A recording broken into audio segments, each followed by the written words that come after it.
হাদিস আমি পড়েছি, মেঘমুক্ত চাঁদকে দেখতে যেমন কোনো বাধা সৃষ্টি হয় না, তেমনি কিয়ামতের দিনে আল্লাহকে দেখতে কোনো বাধা সৃষ্টি হবে না। আমরা তো তাহলে কিয়ামতের দিন আল্লাহকে দেখতে পাবো। তবে শুনেছি জান্নাতে আল্লাহ সুবহানাহু ওয়া তাআলার সাথে আমাদের সাক্ষাৎ হবে। বিষয়টা যদি ক্লিয়ার করতেন। ভাইয়ের সংশয় হচ্ছে যে আমরা হাদিসে পড়ছি যে কিয়ামতের মাঠে আল্লাহকে দেখব, আবার শুনেছি নয়, হাদিস আছে, আবার এরকম হাদিস আছে যে জান্নাতে আল্লাহ রাব্বুল আলামিন তার দর্শন জান্নাতীদেরকে দান করবেন। সেটি আল্লাহর পক্ষ থেকে সবচেয়ে বড় নিয়ামত হবে জান্নাতীদের জন্য। জান্নাতে অবস্থান করার চাইতে বড় নিয়ামত হবে আল্লাহর দিদার বা সাক্ষাৎ বা দর্শন, রুয়াতুল্লাহ। এই যে বিভিন্ন রকমের হাদিসগুলি রয়েছে, তা আসলে জান্নাত দেখবো কোথায়? কিয়ামতের মাঠে দেখবো আল্লাহকে আমরা, নাকি জান্নাতে দেখব? দুই জায়গাতে। ইমাম ইবনে তাইমিয়া রাহিমাহুল্লাহ আকীদা ওয়াসিতিয়াতে আলোচনা করেছেন। আকীদা ওয়াসিতিয়ার ধারাবাহিক আমার 40টি পর্বে আলোচনা আছে কয়েক বছর আগের। তাতে একটা পার্ট রয়েছে রুয়াতুল্লাহ, মানে আল্লাহর দর্শন বা আল্লাহর দিদার। তাতে এই বিষয়টি ক্লিয়ার করেছি যে আল্লাহ রাব্বুল আলামিনকে মুমিন বান্দারা বিভিন্ন জায়গায় দেখবে, হাসরের মাঠেও দেখবে, আবার জান্নাতে যাওয়ার পরেও দেখবে।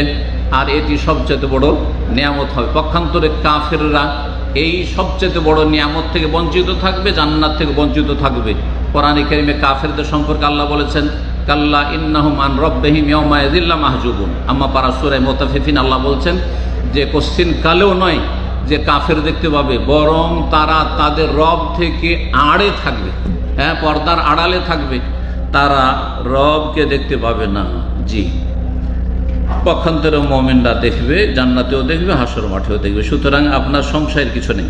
হাদিস আমি পড়েছি, মেঘমুক্ত চাঁদকে দেখতে যেমন কোনো বাধা সৃষ্টি হয় না, তেমনি কিয়ামতের দিনে আল্লাহকে দেখতে কোনো বাধা সৃষ্টি হবে না।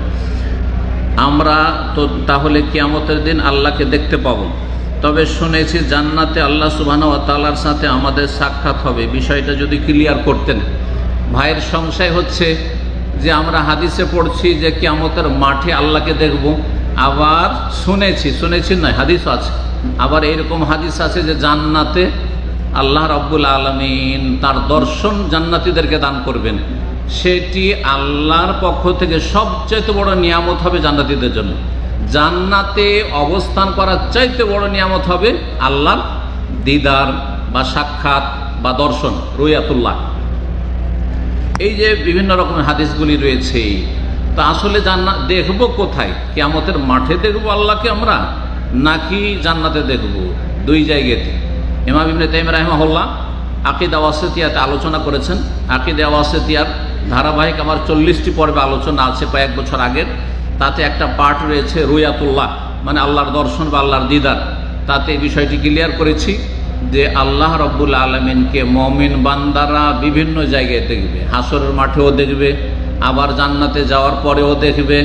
আর এটি সবচেয়ে বড় নিয়ামত হবে। পক্ষান্তরে কাফেররা এই সবচেয়ে বড় নিয়ামত থেকে বঞ্চিত থাকবে, জান্নাত থেকে বঞ্চিত থাকবে। কোরআনে কারিমে কাফেরদের সম্পর্কে আল্লাহ বলেছেন, কাল্লা ইন্নাহুম আন রাব্বিহিম ইয়াওমা ইযিল লামাহজুবুন। আম্মা পারা সূরা মুতাফফিফিন আল্লাহ বলছেন যে কোশ্চিন কালেও নয় যে কাফের দেখতে পাবে, বরং তারা তাদের রব থেকে আড়ে থাকবে, হ্যাঁ, পর্দার আড়ালে থাকবে, তারা রবকে দেখতে পাবে না।